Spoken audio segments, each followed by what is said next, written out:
તમારી પાસે આવશે બરાબર. એના પછી હા પોતપોતાનું બીજાનું કદાચ તમને ખબર બી નહીં હોય. જેમ કે યાહૂ ઈમેલ તમે ખોલો તો બીજાનું તમને ખબર હોય ના ખબર હોય.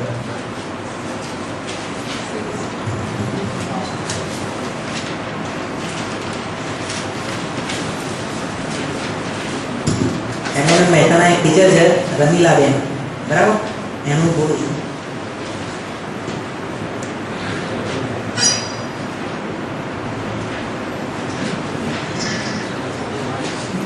આનું મેં એનું નામ લખ્યું રમીલાબેન, પછી આ જે નીચે લીધું દેખાય ને એના અંડરસ્કોર કહેવાય. તો આમાંથી કેટલાને ખબર હશે, પણ જેને ખબર ના હોય તો આ જે અંડરસ્કોર છે એ આવ્યો કઈ રીતે બરાબર.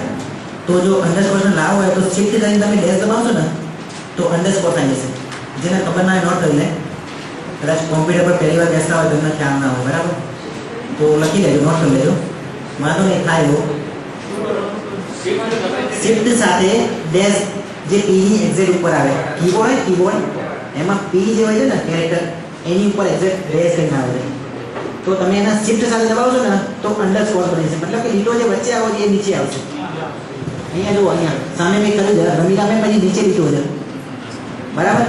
એના પછી અહીંયા હાઈસ્કૂલને આઈડી નાખવામાં આવે છે, જેનો આઈડી છે 14 નંબર બરાબર.